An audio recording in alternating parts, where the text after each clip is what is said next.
everyone, and welcome to the channel. Today I'm going to be reviewing The Prophet of Edan, which is book 2 of the Edan trilogy by fellow booktuber Philip Chase. The first book, The Way of Edan, I reviewed a couple months back. You can check that out if you want my thoughts. I gave that book a 3-star rating, and I think this book was a pretty big improvement in pretty much every aspect of the book, and I ended up giving this book a 4-star rating. So real quick, what is this book about? I'm just going to go in and assume that you have read The Way of Edan, or at least interested enough to want to hear some spoiler-free thoughts about this book. And basically, the premise of this book is we are dealing with the ramifications of the war that was started at the end of book 1.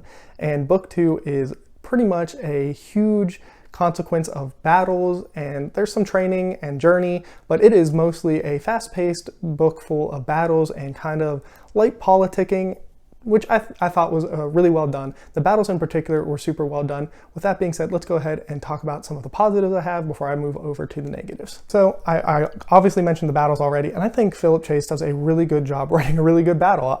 I enjoyed this just as much as I have enjoyed some of the stuff from like John Gwynne, who I think is pretty commonly referred to as one of the better battle writing authors. It's not to that level yet, but I mean, it's not that far off, and I really enjoyed it. It's very fast paced, and one thing I really loved about the battles in this book is there were consequences. Death is a real thing in this series, and you know, I wasn't sure how much that was going to be true moving forward, because the first book really did feel like a slight twist on, you know, like Lord of the Rings kind of fantasy, that kind of fantasy. The first book really seemed like it was not copying that, but using that obviously as a template with a few twists. And at the end, there was a few twists that I wasn't expecting, and I still kind of had that notion that this book was going to follow our very typical heroic fantasy where most people are safe, not a lot is going to happen, death isn't going to be a real thing, and those kind of consequences that should be happening when you have a book that has this many battles in it. You know, I kind of figured most people would just be safe, and I was wrong. I was so wrong, and I enjoyed that so much because it constantly subverted my expectations and killed off characters who I think in like a Game of Thrones kind of style, you would expect that these characters would be safe, and then all of a sudden they're dead. And it's not always in like the most glamorous way. Sometimes it just happens very quickly, and it happens in ways that you would expect and that make sense in battle. It's not, you know, some kind of over dramatic thing that just doesn't work. It really kind of felt like a real true battle. I don't know if some of this came from Philip, you know, studying battles or what, but it really just felt natural how some of these characters who are going through these horrific things are going to die. And I think it's to be expected when you have battles like this to have that. And so many times in fantasy, and not even just fantasy, but any book that has, you know, conflicts like this, it drives me crazy that so many people just stay alive and are never injured, never anything. And of course, yes, we have some characters in here who kind of seem like they're safe, but you never know. And I would have said that about some of the characters who died. I would have said that these are characters who there's no way they're not going to be around for this whole series.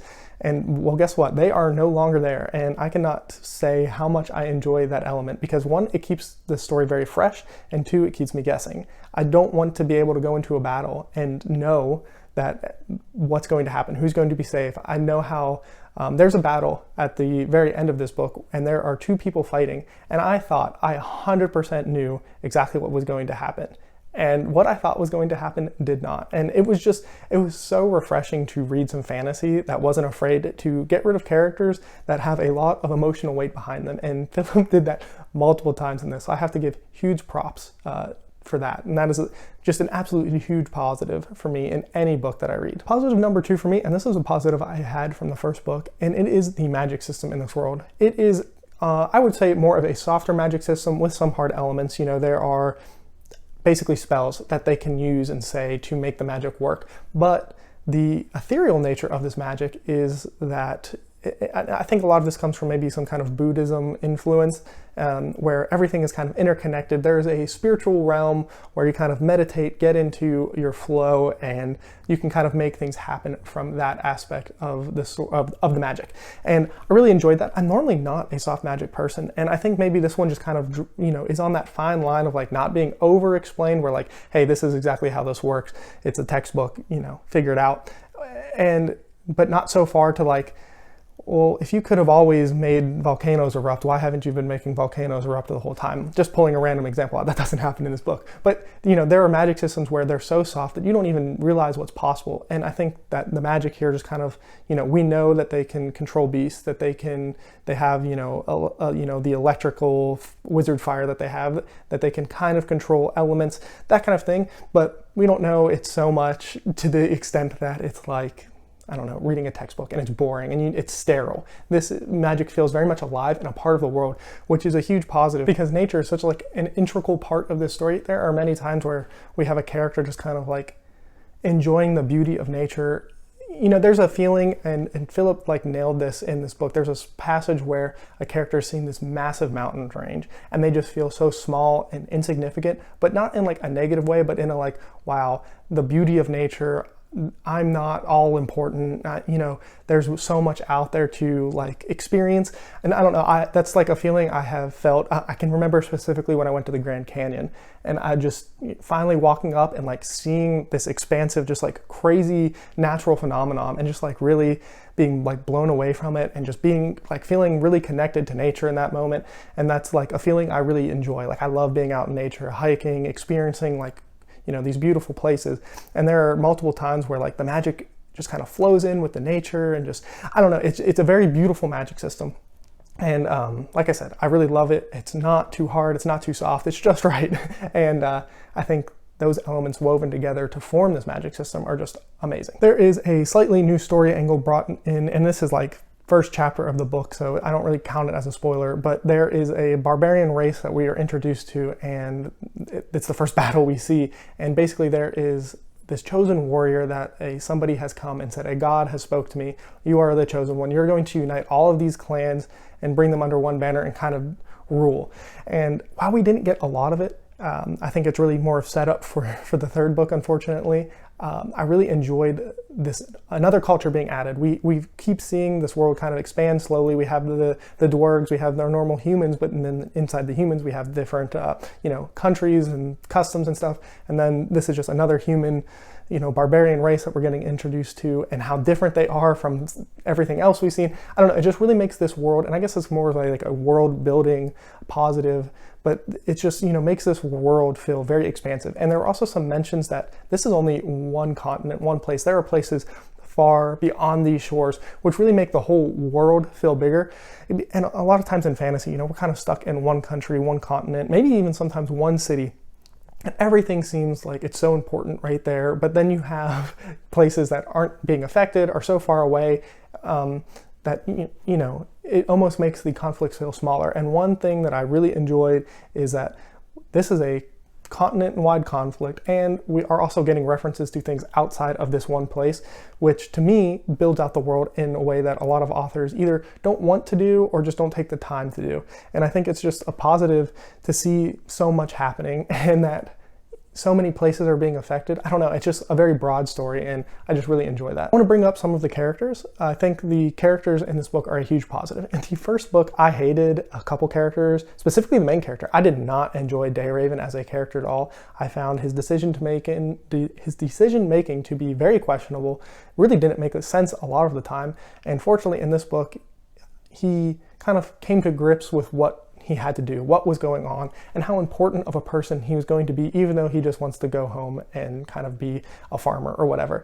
And that was a big relief for me because it's obviously a character we spend a lot of time with, and I really enjoyed him doing things that made sense to me. Maybe other readers won't enjoy his decisions, think that what he was trying to do or, you know, subvert expectations in a different way are better, but in this I think was better. Socorro was a great character in the first book. She continues to be same kind of thing. She accepts her duty. She understands how hard it's going to be for her to move forward and do things. She sacrifices her own happiness constantly. I really enjoyed that. And those two characters together, I really enjoyed.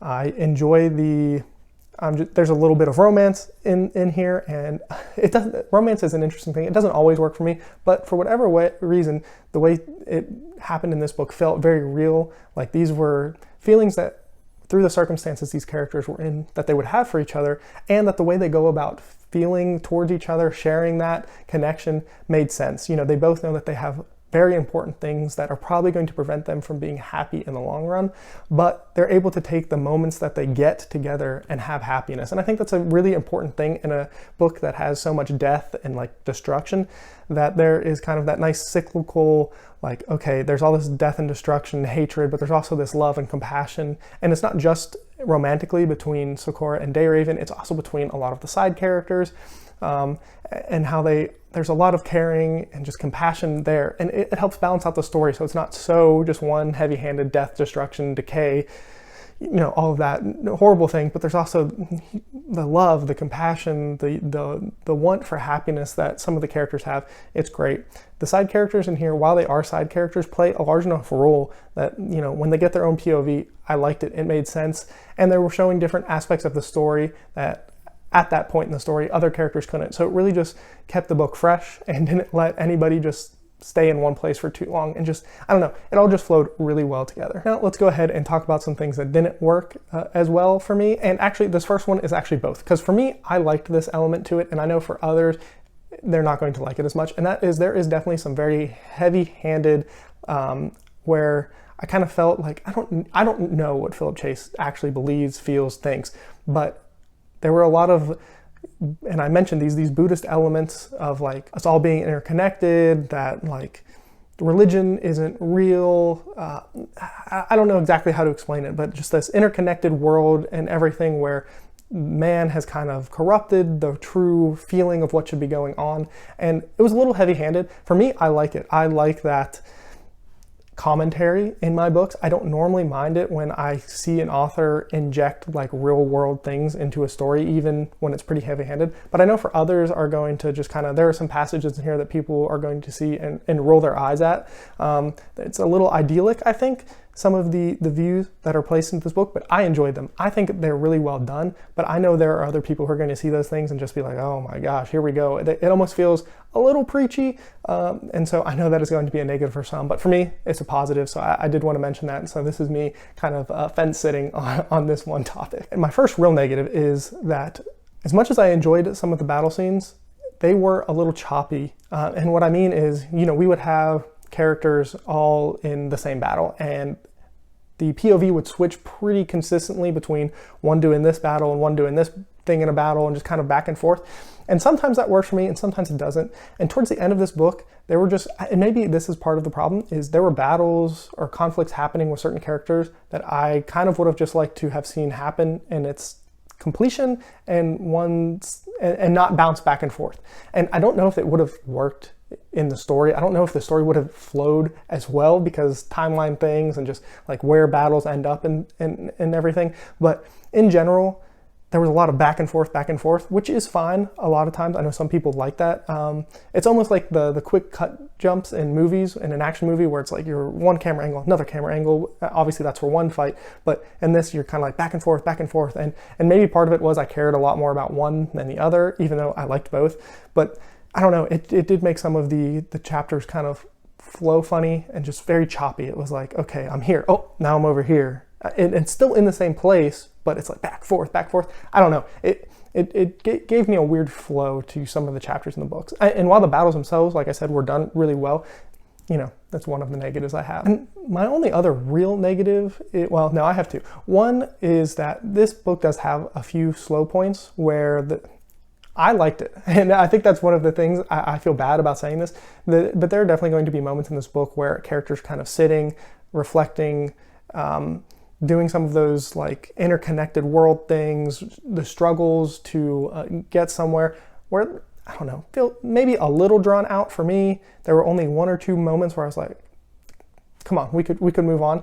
And the difference between this and the first book was, in the first book, I felt like there was like 7,500 pages in the first book that could have been cut out. And in this, there was maybe like 25 pages if you really went through with a fine-tooth comb that didn't need to be there. But I know for some readers, it's going to feel like more. And for some, they're not going to like some of that slow pace in between the battles or some of the slower moments. I really enjoyed all of those, but I know some are not going to enjoy it. And my last negative I'm going to say is, I really feel like this book could have been the end of the series. The end of the conflict here really felt like like a crescendo of what happened. And like, I'm really curious, and maybe the third book will just kind of answer all these questions, and this won't really be a negative for this book, but I don't know yet, so I'm gonna have it here.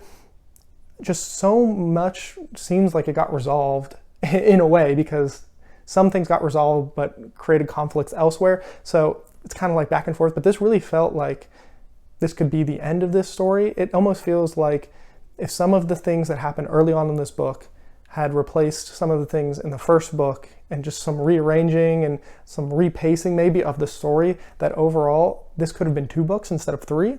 And I think I saw that the third book is like way longer than both of these books. So I'm curious on maybe there's a time skip or something. I don't really know, but I think that, I don't know, the main conflict to me, and maybe this is just my trope alert getting subverted yet again, but it really felt like, man, with like another couple chapters, we really could have settled everybody down. A lot of it could have just been like, hey, this is what happened. This is what happened to everybody in life, and happily ever after, or not happily ever after, whichever way, because there are some loose threads. But that's what I'm saying. Don't feel like so many of them would have taken that long to like tie off, that we need a whole nother book.